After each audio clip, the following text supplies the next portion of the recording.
الرعد رکوع نمبر 2 آیت نمبر 18۔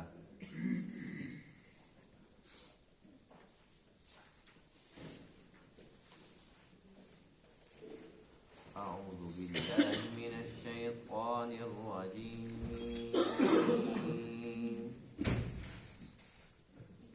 بسم اللہ الرحمن الرحیم۔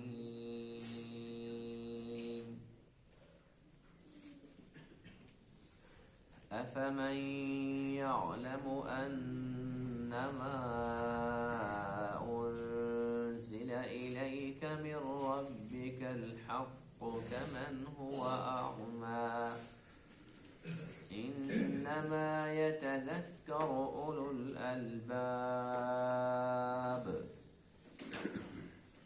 الذين يوفون بعهد الله ولا ينقضون الميثاق والذين يصلون ما أمر الله به أن يوصل ويخشون ربهم ويخافون سوء الحساب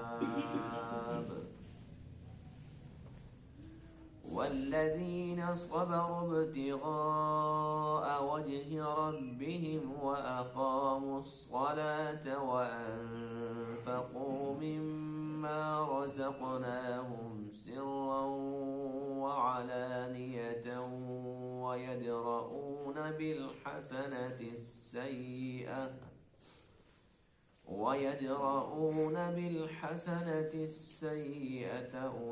أولئك لهم عقبى الدار جنات عدن يدخلونها ومن صلح من آبائهم وأزواجهم وذرياتهم والملائكة يدخلون عليهم من كل باب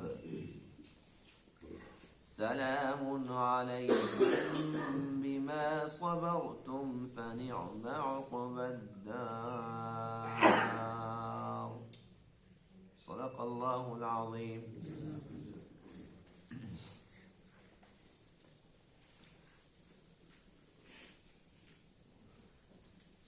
گزشتہ درس میں ایمان کی قدر و منزلت کا تذکرہ تھا کہ اللہ کے ہاں ایمان، عقیدہ توحید کتنا قیمتی ہے، اتنا قیمتی ہے کہ اگر ساری کی ساری زمین سونے سے بھر جائے اور اتنی اور بھی ہو جائے،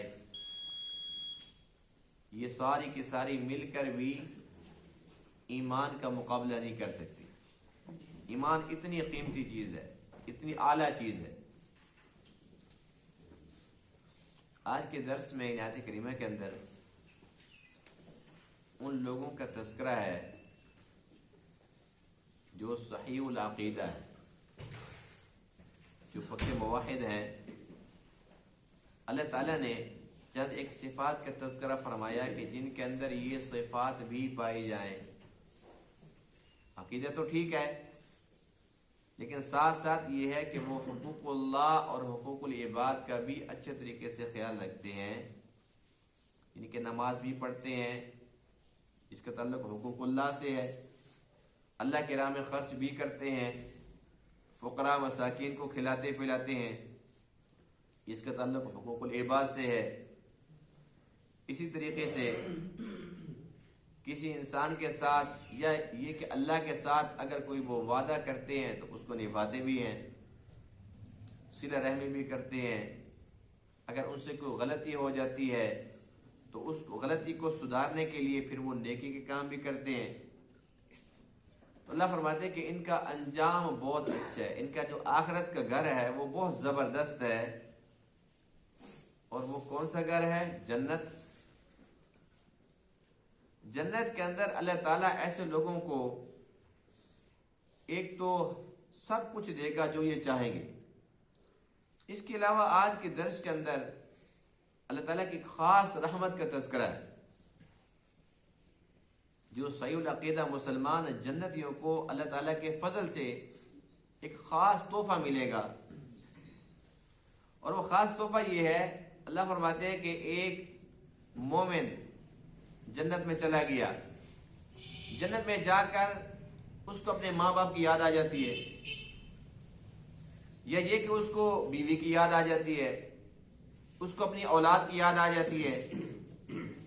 جنت میں سب کچھ ہے، جو چاہتا ہوں کھاتا ہوں پیتا ہوں پہنتا ہوں، سب کچھ تو ہے، لیکن میرا وہ جو بیٹا تھا نا وہ میرے سامنے آتا، وہ میری بیٹی تھی، وہ مجھے یاد آ رہی ہے، میری بیوی، میری ماں، میرا باپ، میرا بھائی، اس کو اپنا خاندان، خونی رشتے اس کو یاد آتے ہیں، تو یہ تھوڑا سا بے چین ہوتا ہے. بے چینی ہونی چاہیے کہ نہیں ہونی چاہیے؟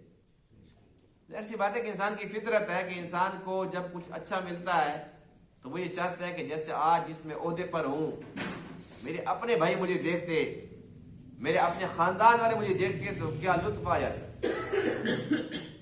تو اللہ فرماتے ہیں کہ ہم اپنے فضل و کرم کے ساتھ جن جن کو یہ یاد کرتا چلا جائے گا، بس شرط یہ ہے کہ ان کا بھی عقیدہ درست ہو. بے شک اعمال کے اندر وہ اس سے کم تھے، وہ بہت نیچے والے درجے میں تھے، لیکن ہم اپنے فضل و کرم سے ان سب کو اس کے برابر درجہ دے کے اسے ملاقات کرائیں گے. یہ اللہ کی رحمت ہے کہ نہیں ہے؟ کتنا مزہ ہوگا اس وقت جب ایک جنتی اپنے خاندان کو، اپنی اولاد کو، ماں باپ کو یاد کرے گا، لیکن یہ کہ اس کے ماں باپ یا یہ کہ اس کی اولاد وہ نمازیں نہیں پڑھتے تھے، عقیدہ تو ٹھیک تھا، مسلمان تھے، لیکن یہ کہ ان کی نمازیں، روزے وہ بڑے کمزور تھے اعمال کے اندر. اللہ تعالیٰ اپنے فضل و کرم سے جب ان سب کو اوپر اٹھائے گا، اوپر کے درجے میں لے کے آئے گا، اس کے ساتھ ملاقات ہوگی، پھر یہ کہے گا کہ اللہ بس آج میری آنکھیں ٹھنڈی ہو گئی ہیں، اب میرا دل خوش ہوا ہے، اب جنت کے اندر مزہ بھی آئے گا. تو اللہ فرمائیں گے کہ بس اب یہ تیرے پاس ہی رہیں گے. اس وقت پھر فرشتے آئیں گے اور وہ دروازوں سے جیسے ہی داخل ہوں گے تو پھر وہ سلام کریں گے، اور وہ فرشتے کہیں گے کہ تم بہت خوش نصیب ہو، تمہارا آخرت کا گھر کتنا پیارا ہے. تو یہ سارے کا سارا اعزاز تب ملے گا جب انسان اس دنیا کی مختصر ترین زندگی کے اندر اپنی خواہشات کو دبا کے رکھے گا، اور وہ اپنا مشن ایک ہی بنائے گا کہ میں نے اپنے رب کو راضی کرنا ہے. اور وہ تو ہر مومن جانتا ہی ہے کہ رب کن کاموں کے اندر راضی ہے. رب تب راضی ہوتا ہے جب اس کے حقوق بھی ادا کیے جائیں اور اس کے بندوں کے حقوق بھی ادا کیے جائیں. افمن یعلم، کیا پس وہ شخص جو جانتا ہے، انما انزل الیک من ربک الحق، کہ بے شک جو اتارا گیا آپ کی طرف آپ کے رب کی جانب سے وہ حق ہے، کمن، یہ شخص اس کی طرح ہو سکتا ہے، ہوا اعما، جو اندھا ہے. یعنی کہ ایک بندہ قرآن کو حق مانتا ہے اور دوسرا نہ حق، تو دونوں برابر ہو سکتے ہیں؟ نہیں ہو سکتے. جیسے دیکھنے والا اور اندھا برابر نہیں ہو سکتے، اسی طریقے سے مومن اور کافر برابر نہیں ہو سکتے، موحد اور مشرک برابر نہیں ہو سکتے. انما یتذکر اولو الالباب، بے شک نصیحت حاصل کرتے ہیں عقل مند لوگ. یہ کون لوگ ہیں جنہیں اللہ فرماتے ہیں عقل مند؟ یہ وہ لوگ ہیں الذین یوفون بعہد اللہ، جو اللہ کے عہد کو پورا کرتے ہیں. ولا ينقضون المیثاق، اور یہ اس میثاق کو، وعدے کو توڑتے نہیں. والذین، اور یہ وہ لوگ ہیں یصلون ما امر اللہ بہ ان یوصل، جو ملاتے ہیں اس چیز کو جس کے ملانے کا اللہ نے حکم دیا. یعنی کہ اللہ نے جن کاموں کے کرنے کا حکم دیا، اور اسی سے یصلون سے صلہ رحمی بھی ہے. ویخشون ربہم، اور اپنے رب سے ڈرتے ہیں. ویخافون، اور ڈرتے ہیں سوء الحساب، برے حساب سے. والذین، اور وہ لوگ صبروا، جنہوں نے صبر سے کام لیا. صبر کیوں کیا؟ ابتغاء وجہ ربہم، اپنے رب کی رضا حاصل کرنے کے لیے، وَأَقَامُوا الصَّلَاةَ اور نماز قائم کی، وَأَنفَقُوا اور خرچ کیا، مِمَّا رَزَقْنَاهُمْ اس مال میں سے جو ہم نے انہیں رزق عطا فرمایا، سِرًّا وَعَلَانِيَةً خفیہ بھی اور ظاہراً بھی۔ اللہ کی راہ میں خرچ کرتے تھے۔ وَيَدْرَؤُونَ اور مٹاتے ہیں، بِالْحَسَنَةِ السَّيِّئَةِ نیکی کے ساتھ برائی کو، برائی ہو جائے تو پھر نیکی بھی کرتے ہیں۔ جن عقل مندوں کی یہ ساری کے ساری صفات ہوں گی، اولئک لہم عقبی الدار یہی وہ لوگ ہیں جن کے لیے آخرت کا بہترین گھر ہے۔ جنات عدن ان کے لیے آخرت کا گھر ہے، اور وہ گھر کون سا ہے؟ جنات عدن رہائش کے باغات، یعنی کہ جو جنت ہے نا اس کے اندر باغات بھی ہیں اور اس کے ساتھ ساتھ محلات بھی ہیں۔ جنات عدن اس جنت کو کہتے ہیں اس کے اندر محلات بھی ہوں، یعنی کہ خالی باغات ہیں، رہائشی باغات ہیں۔ یدخلونہا یہ اس کے اندر داخل ہوں گے، ومن صلح اور وہ بھی داخل ہوگا جس نے اپنی اصلاح کر لی تھی، جو نیک تھا، صحیح العقیدہ تھا، من آبائہم ان کے آبا و اجداد میں سے، وازواجہم اور ان کی بیویوں میں سے، وذریاتہم اور ان کی اولادوں میں سے۔ اللہ کے فضل و کرم سے یہ سارے کے سارے بھی جنت میں اس کے ساتھ داخل ہو جائیں گے۔ والملائکہ اور جو فرشتے ہیں، یدخلون علیہم وہ ان پر داخل ہوں گے، من کل باب ہر دروازے سے، اور جیسے ہی جنت میں داخل ہوں گے کہیں گے سلام علیکم تم پر سلامتی ہو، بما صبرتم اس وجہ سے کہ تم نے دنیا کے اندر صبر سے کام لیا، فنعم عقبی الدار بس آخرت کا گھر بہت اچھا گھر ہے۔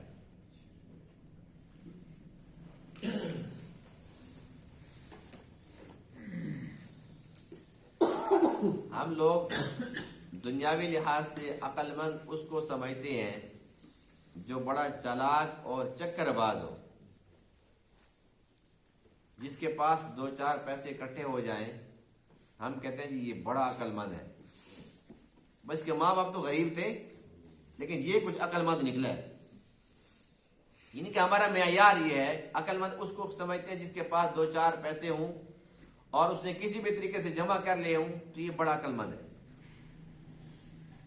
کیوں کہتے ہیں یہ فارمولہ کیوں ہم نے گھڑا ہوا ہے، کیوں اپنایا ہوا ہے؟ اس لیے کہ ہماری نظر صرف دنیا پر ہے، ہمارا مقصود دنیا بنا ہوا ہے، اس لیے بس دنیا کی چیزیں ہی ہمیں سمجھ آتی ہیں، دنیا کا عہدہ، دنیا کی عزت، دنیا کے چند پیسے، دنیا کی واہ واہ، دنیا کی چیزیں ہمیں سمجھ آتی ہیں، ہماری آخرت پر نظر نہیں، آخرت کا شوق نہیں، جنت کا شوق نہیں، اللہ تعالیٰ سے ملاقات کا شوق نہیں، اللہ تعالیٰ کے دیدار کا شوق نہیں۔ اس وجہ سے آخرت کی باتیں ہمیں بے معنی سے لگتی ہیں۔ اللہ تعالیٰ کے جو بھی وعدے ہیں وہ حق سچ ہے، لیکن سارے ادھار کے ہیں۔ اللہ تعالیٰ کا کوئی بھی وعدہ نقد کا نہیں ہے، آؤ آ کر نماز پڑھو تمہیں اتنا ملے گا اتنا ملے گا، کچھ ملا؟ نماز سے پڑھیے کچھ ملا؟ ہمیں ملے گا؟ ایک مرتبہ کہو سبحان اللہ، سب کہہ دیں بس جنت میں ایک درخت لگ گیا، ہمیں نظر آ رہا ہے؟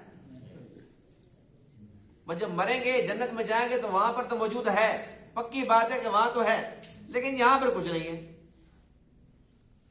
یعنی کوئی بھی ہم نیکی کا کام کرتے ہیں، اللہ تعالیٰ کی اطاعت کرتے ہیں، اس پر جو بھی باتیں ہیں سارے ادھار کے ہیں، نقد کچھ بھی نہیں۔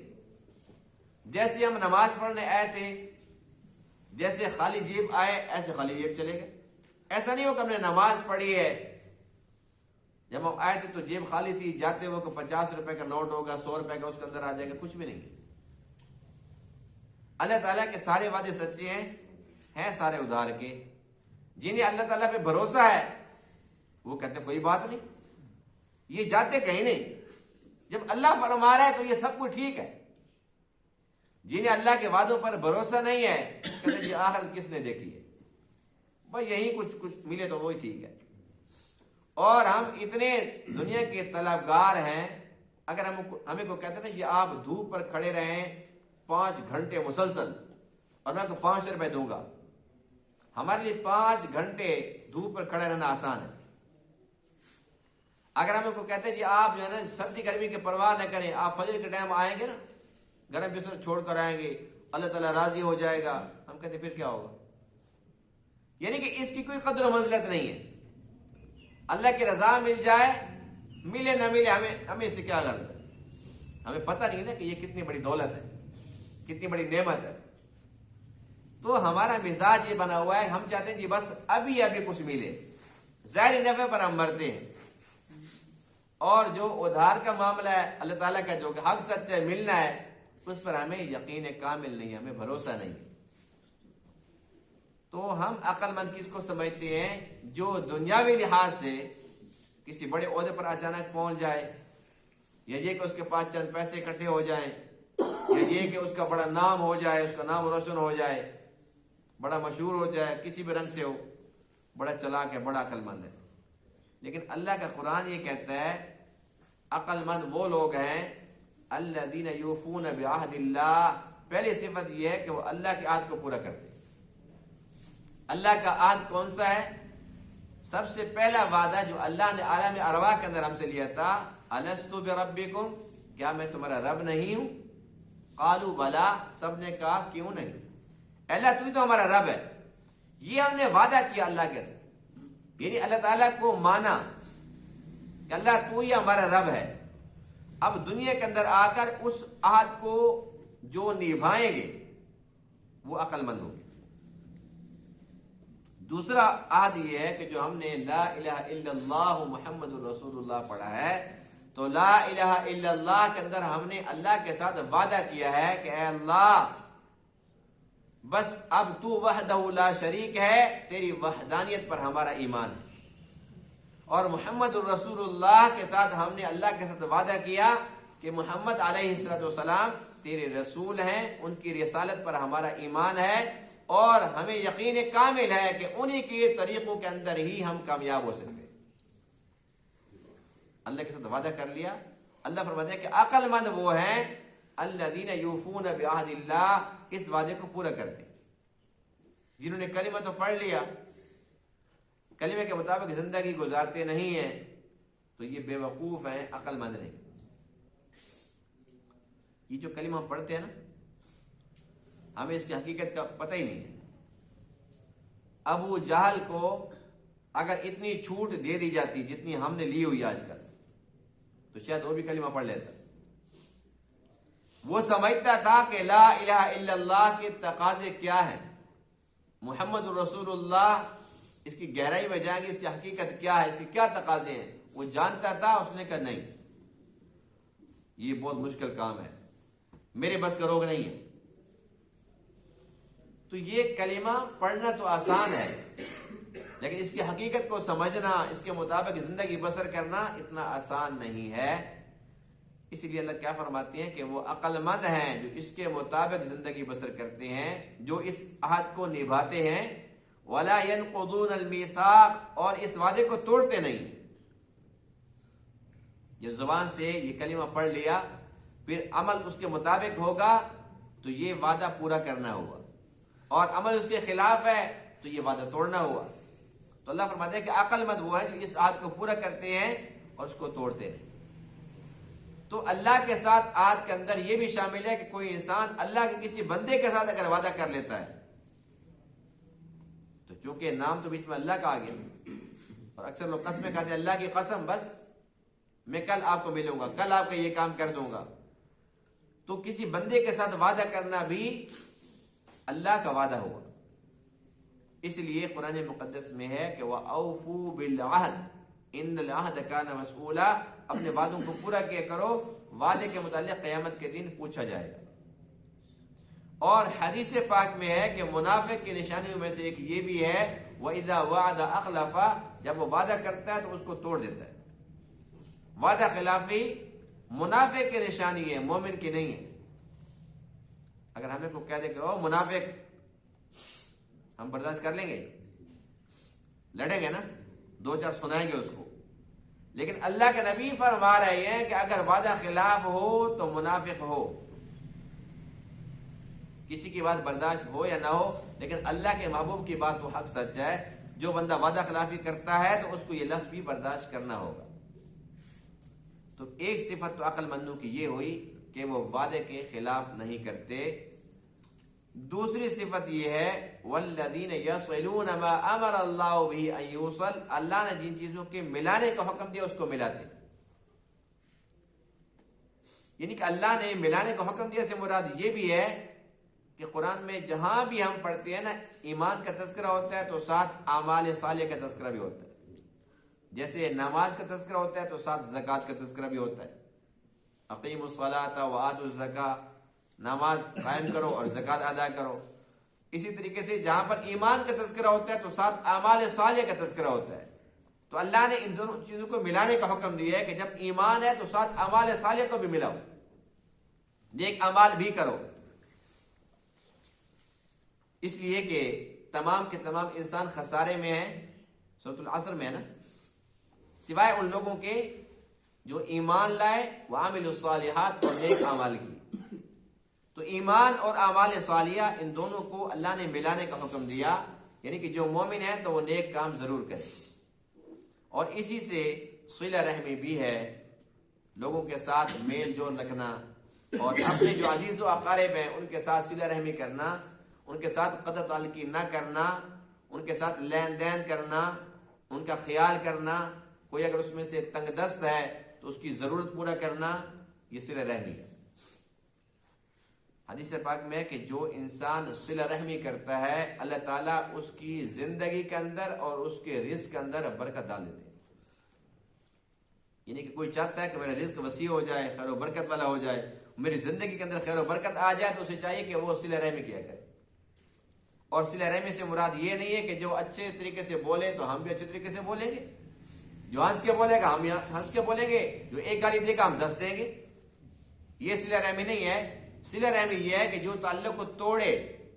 حدیث پاک میں ہے صل من قطعک، جو تعلق کو توڑے اس کے ساتھ جوڑو. جوڑنے والوں کے ساتھ تو سب جوڑتے ہیں، توڑنے والوں کے ساتھ جوڑ کر دکھاؤ، یہ صلہ رحمی ہے. واعف عمن ظلمک، جو تیرے ساتھ زیادتی کرے اس کو معاف کرو. واحسن الی من اساء الیک، جو تمہارے ساتھ برا سلوک کرے اس کے ساتھ اچھا سلوک کرو. تو یہ صلہ رحمی ہے، یہ صلہ رحمی کے اصول ہیں. ان کو جو اپناتے ہیں اللہ فرماتے ہیں کہ یہ عقل مند ہے. وَيَخْشَوْنَ رَبَّهُمْ، عقل مندوں کی تیسری نشانی یہ ہے کہ اپنے رب سے ڈرتے ہیں. وَيَخَافُونَ سُوءَ الْحِسَابِ، برے حساب سے ڈرتے ہیں. اللہ کا خوف یہ ایک بنیاد ہے. جس کے اندر اللہ تعالیٰ کا خوف آ جائے گا، اللہ تعالیٰ کا ڈر آ جائے گا، اس کے لیے سارے کے سارے دین پر چلنا آسان ہو جائے گا. اور اسی وجہ سے قرآن مقدس میں جہاں بھی اللہ نے اپنے بندوں کو کوئی بھی حکم دیا ہے تو اس سے پہلے یا آخر میں تقویٰ کا حکم دیا. اور تقویٰ کیا ہے؟ اللہ تعالیٰ سے ڈر، اللہ تعالیٰ کا خوف. یعنی کوئی بھی حکم دیا تو پہلے حکم دیا اللہ سے ڈرو، نماز پڑھو، اللہ سے ڈرو، صدقہ کرو، اللہ سے ڈرو. اس لیے کہ اللہ کا ڈر ہوگا تب انسان کے لیے سارے کے سارے کام کرنا آسان ہوگا. تو اللہ فرماتے ہیں کہ عقل مند وہ جو اللہ تعالیٰ سے ڈرتے ہیں. بے وقوف وہ لوگ ہیں جن کے اندر خوف خدا نہیں. عقل مندوں کی ایک نشانی یہ ہے والذین صبروا، جو صبر سے کام لیتے ہیں. ان کے اوپر کوئی مصیبت آ جائے، کوئی تنگی، کوئی تکلیف آ جاتی ہے تو وہ چیختے چلاتے نہیں ہیں، وہ اللہ کے شکوے شروع نہیں کر دیتے، بلکہ وہ صبر کرتے ہیں. ان کا مقصد کیا ہوتا ہے؟ اپنے رب کی رضا پانا. یعنی کہ اللہ کی رضا کی خاطر وہ آرام سے بیٹھ جاتے ہیں، صبر سے کام لیتے ہیں. وَأَقَامُوا الصَّلَاةَ، عقل مندوں کی ایک نشانی یہ ہے کہ وہ نماز پڑھتے ہیں.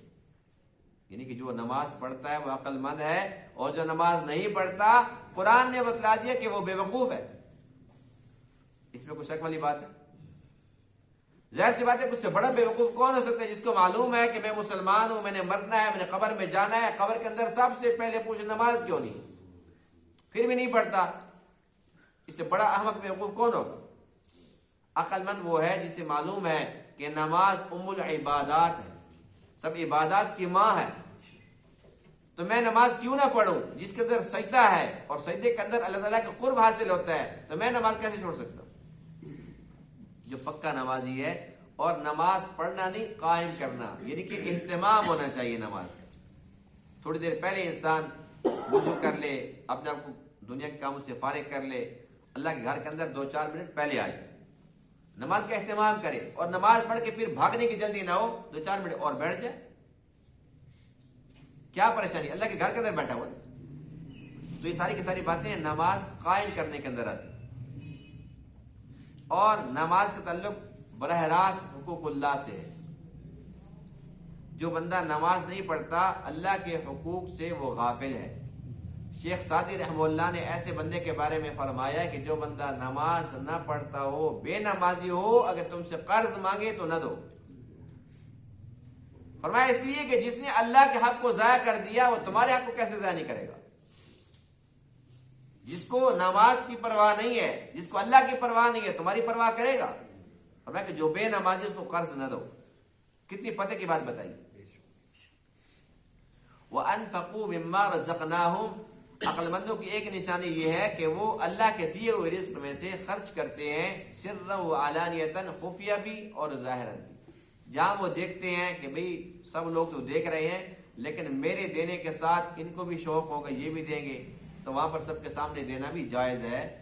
اور جہاں پر سمجھتا ہے کہ ریاکاری کا خطرہ ہے تو وہاں پر اس کو خفیہ دینا چاہیے۔ خفیہ سب سے بہتر ہے، اس لیے کہ اس کا معاملہ براہ راست اللہ کے ساتھ ہوتا ہے، اس کے راز ہوتا ہے اللہ تعالیٰ کے ساتھ۔ تو اللہ فرماتے ہیں کہ جن کو ہم نے رزق دیا اس میں سے وہ خرچ کرتے ہیں، بخیل نہیں۔ یہ بخل بہت بڑی بیماری ہے۔ ایک حدیث پاک میں ہے کہ ایک صحابی نا کسی کی تعریف کر رہے تھے، اللہ کے نبی فلانا بندہ نا بڑا نیک ہے، بڑی تسبیحات اور بڑی لمبی نماز پڑھتا ہے، بڑی لمبی لمبی دعائیں کرتا ہے، بہت ہی نیک ہے، تہجد گزار ہے، بس تھوڑی سی بیماری ہے کہ تھوڑا بخیل ہے۔ ہمارے تو عام سی بات ہے۔ تو اللہ کے نبی نے کیا فرمایا؟ ایو دائن ادوأ من البخل۔ تو کہتے تھوڑی سی بیماری، اس سے بڑی بیماری اور کون سی ہوتی ہے؟ یہ تھوڑی بیماری ہے، چھوٹی بیماری ہے۔ فرمایا کہ جو بندہ بخیل ہے تو اس کی تعریف کیسے کر رہا ہے؟ اللہ کے نبی نے اس کی تعریف کو بھی برداشت نہیں فرمایا، اس کی تعریف جھوٹی تعریف ہے۔ اتنی گندی بیماری ہے بخیل، اور آج کل یہ بیماری بہت عام ہو گئی ہے۔ دنیا کی محبت بہت زیادہ بڑھ گئی نا، ہر بندہ چاہتے جی بس کچھ بھی ہو جائے نا، لیکن 1 روپیہ میرا ضائع نہ ہو گئے۔ ضائع سے مراد کیا ہے؟ یعنی کہ اللہ کے راہ میں دینے کو بھی ہم ضائع سمجھتے ہیں۔ کوئی بندہ اگر آ جاتا ہے، کوئی مستحق، یعنی جو پیشہ ور لوگ ہیں، ان کی بات نہیں کر رہا ہوں، جو ضرورت مند ہے، تو ہم کہتے ہیں جی بس کسی طریقے سے ہم اس کو ٹال دیں۔ حالانکہ حق یہ ہے کہ جو ضرورت مند لوگ ہیں وہ کسی کے سامنے اپنی ضرورت کا اظہار بھی نہ کریں۔ جو ان کے قرابت دار ہیں، جو ان کے رشتہ دار ہیں، جو ان کے محلے دار ہیں، انہیں پتہ ہونا چاہیے کہ ہمارے محلے کے اندر، ہماری برادری کے اندر کون بندہ ہے جو کمزور ہے، کون بندہ ضرورت مند ہے۔ اسے کہنا نہ پڑے، اس کے گھر کے اندر اس کی ضرورت کی چیز خود بخود پہنچا دینی چاہیے، اور پہنچا کر اللہ کا شکر ادا کرنا چاہیے کہ یا اللہ تو نے مجھے دینے والوں میں سے بنایا۔ شکر ہے کہ میں ان میں سے نہیں تھا جو لینے والے، اور خدا نہ خاصہ اگر مجھے ایسا بندہ نہ ملتا تو میں کس کو دیتا؟ کیسے اللہ کے راہ میں خرچ کر کے اللہ تعالیٰ کی رضا حاصل کر سکتا تھا؟ یہ نہیں کہ دے کر پھر احسان جتلاؤ، وہی ہمارے ٹکڑوں پہ پلنے والا ہے، ہمیں آنکھیں دکھاتا ہے، ہمارے سامنے یوں بول رہا تھا جیسے کوئی بہت بڑا کوئی عہدیدار منسٹر لگا ہمارے سامنے، بھئی ہمارا تو کھا رہا تھا، ہم نے یوں دیا تھا، ہم نے یہ دیا تھا، ہم نے وہ دیا تھا۔ اللہ فرماتے ہیں پہلی بات یہ یاد رکھا کرو، مما رزقناہم، یہ ہم نے تمہیں دیا تھا۔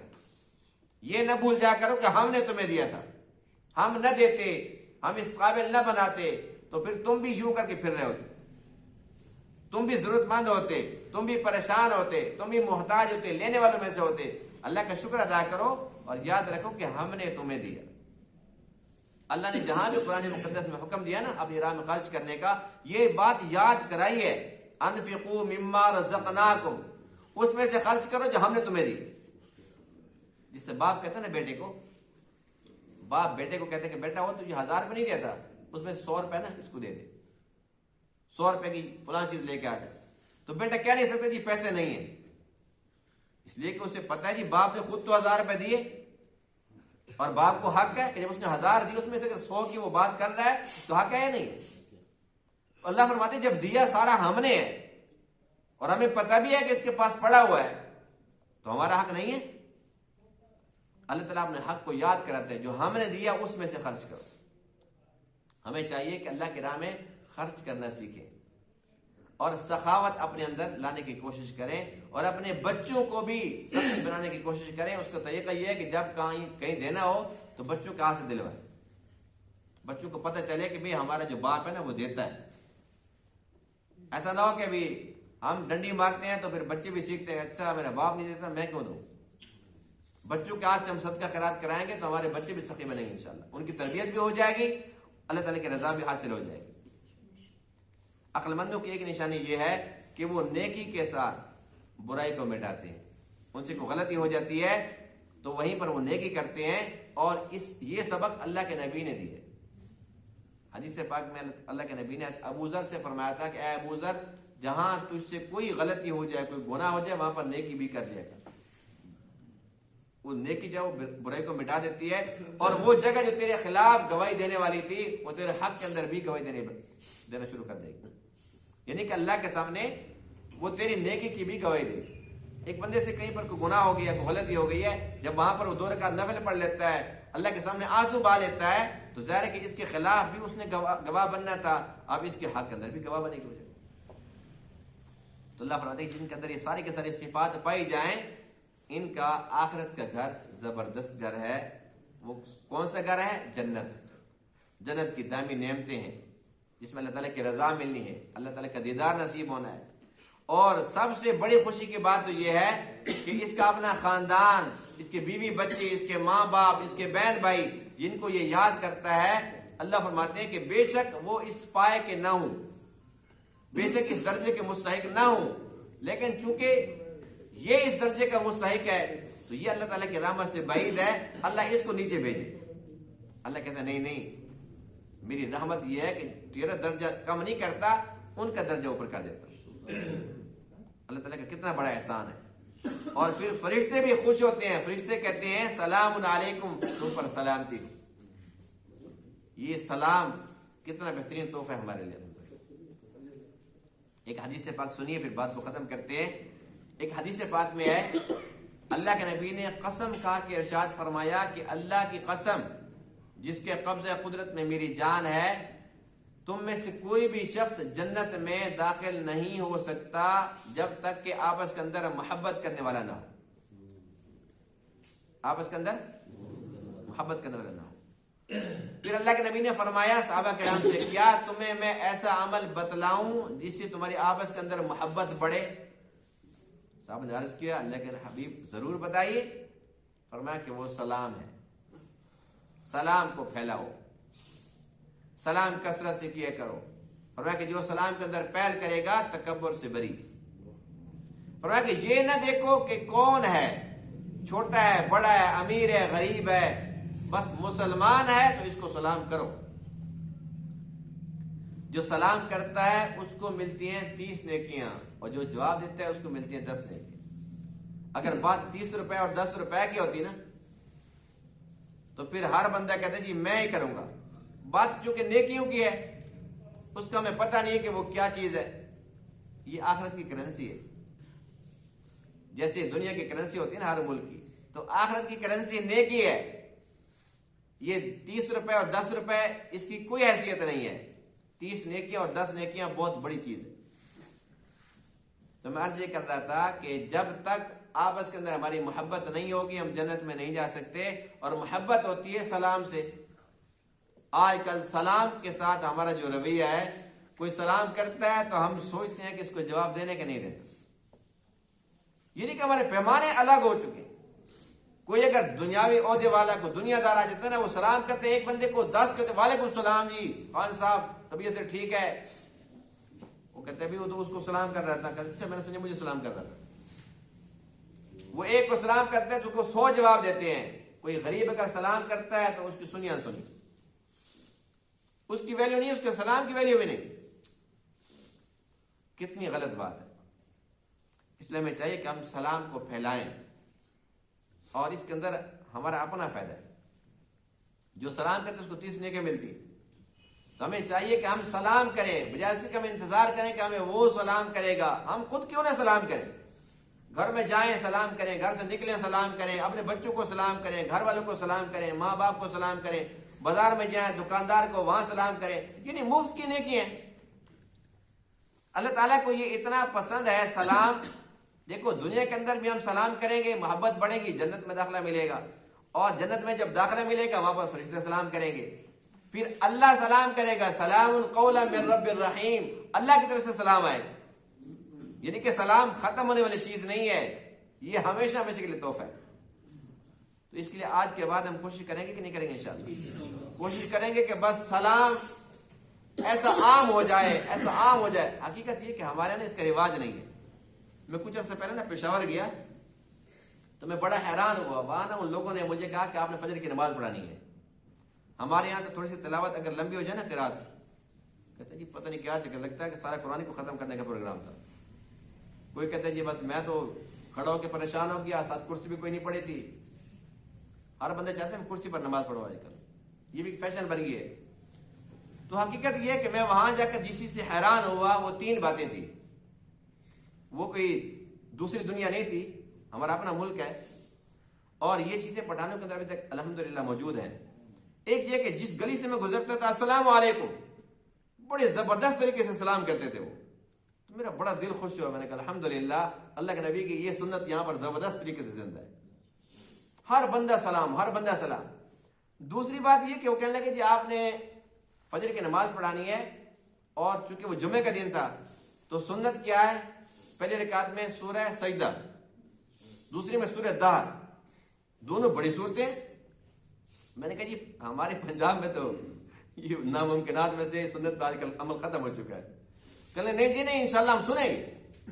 میں نے کہا ٹھیک ہے جی بسم اللہ۔ تو میں نے نماز پڑھائی اور پھر دونوں صورتیں میں نے پڑھی، وہ سارے بڑے خوش ہوئے، کسی کو کوئی تکلیف نہیں ہوئی۔ اور تیسری چیز جس سے میں بڑا متاثر ہوا کہ نماز کے بعد ایک کہتے ہیں جی آپ میرے مہمان ہیں، دوسرے کہتے ہیں میرے مہمان ہیں، تیسرے کہتے ہیں میرے مہمان ہیں۔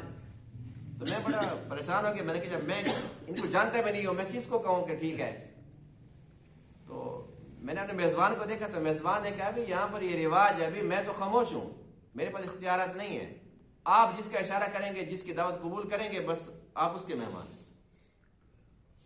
تو میں نے کہہ دیا چلو ٹھیک ہے، مجھے بہت زیادہ اصرار کر رہا تھا، میں نے ایک سے کہہ دیا چلو ٹھیک ہے جی بس آپ کے پاس ہم مہمان ہوں گے انشاءاللہ، جی ناشتہ چلو بھی آپ بنائیں۔ تو وہ عجیب بات یہ تھی کہ یہ نہیں کہ ہم ان کے گھر گئے، جو ہمارا میزبان تھا اس کے گھر میں چلا گیا تو وہ سارے کے سارے نا کافی سارے بندے وہ ناشتہ بنا کر ان کے گھر لے کر آ گئے، کوئی کچھ لے کے آ گیا، کوئی کچھ لے کے آ گیا، کوئی کچھ لے کے آ گیا۔ پھر وہ اسی میزبان کے گھر دسترخوان لگا، اس نے بھی میں نے بھی اور کافی سارے جو اور آئے تھے سب نے مل کر اکٹھا ناشتہ کیا۔ تو میں نے کہا یہ چیزیں ہمارے پنجاب میں تو ختم ہو چکی ہیں، ہمارے یہاں تو ہوٹل بن چکے ہیں ماشاءاللہ۔ اگر کوئی بندہ کسی پر امید رکھتا بھی ہو یار چلو بھائی ناشتے کے ٹائم ہے یا کھانے کے ٹائم میں، وہ کہتے ہیں جی وہ ہوٹل سامنے کھلا ہوا نہیں ہے، وہاں چلے جاؤ۔ کہتے ہیں ہمیں تو خود گھر میں روٹی نہیں ملتی، تو میں کہاں سے کھلائیں؟ پتہ نہیں سچ ہے کہ جھوٹ ہے، کہتے ہیں سارے ایسے ہیں، لگتا ہے کہ سچ ہی ہوگا، سچ ہی ہوگا، نہیں ملتی ہوگی۔ کہتے ہیں ہمیں خود گھر سے روٹی ملتی نہیں ہے، ہم تو دوپہر کو جب دکان پہ جاتے ہیں ہم تو خود بازار سے منگواتے ہیں۔ تو حالات تو ہمارے پنجاب میں یہ بن چکے ہیں، نعوذ باللہ من ذالک۔ یعنی کتنے افسوس کی بات ہے کہ بڑے فخر سے کہتے ہیں ہمیں تو خود گھر میں روٹی نہیں ملتی۔ تو مہمان کو ہم کہاں برداشت کر سکتے ہیں؟ تو یہ وہ صفات ہیں جو اللہ کے نبی کو بڑی پسند ہے، یعنی مہمان کا اکرام کرنا۔ حدیث پاک میں ہے کہ جو اللہ پر ایمان رکھتا ہے، قیامت پر ایمان رکھتا ہے، اسے چاہیے کوئی مہمان کا اکرام کرے۔ ہم کہتے ہیں جی مہمان آ گیا توبہ نعوذ باللہ، جی بس یہ گھر سے فارغ ہیں، ہم کسی کے گھر جاتے ہیں جب دیکھو کوئی نہ کوئی منہ اٹھا کے آ جاتا ہے۔ یعنی اللہ کے نبی فرماتے ہیں کہ تمہارے پر واجب ہے، اگر تم مسلمان ہو، اللہ پر ایمان ہے، قیامت پر ایمان ہے، تو ان کا اکرام کرو۔ ہم کہتے ہیں یہ چٹی ہے، مصیبت ہے، تو کیسے ہم مسلمان ہیں؟ اللہ پر کیسا ہمارا بھروسہ ہے؟ مہمان آتا ہے تو وہ ہمارا نہیں کھاتا بھائی، وہ اپنا کھاتا ہے۔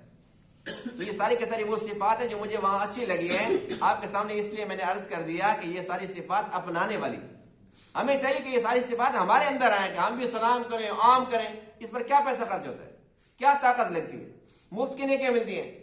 کوئی مہمان مل جاتا ہے، اگر ہم اس کو اکرام کرتے ہیں اللہ ہمارے رزق میں برکت دیتا ہے، اللہ ہمیں پتہ نہیں کہیں کہیں سے دے دیتا ہے، لیکن بھروسہ نہیں ہے نا کہ پہلے خرچ کریں گے یہ تو چلا جائے گا، پتہ نہیں ملے گا کہ نہیں ملے گا۔ بھائی اللہ تعالیٰ دیتا ہے، ضرور دیتا ہے، مہمان کا اکرام کرنا چاہیے۔ یہ ساری کی ساری صفات اللہ فرماتے ہیں کہ عقل مندوں کی۔ اب ہم نے خود فیصلہ کرنا ہے کہ عقل مند بننا ہے یا بیوقوف بننا ہے۔ اگر عقل مند بننا ہے تو یہ صفات اپنے اندر لانے کی کوشش کریں، انشاءاللہ جنت بھی ملے گی، جنت کی دائمی نعمتیں بھی ملیں گی انشاءاللہ۔ اللہ تعالیٰ تمام باتوں کو سمجھنے عمل کرنے کی توفیق عطا فرمائے۔ وآخر دعوانا الحمدللہ رب العالمین۔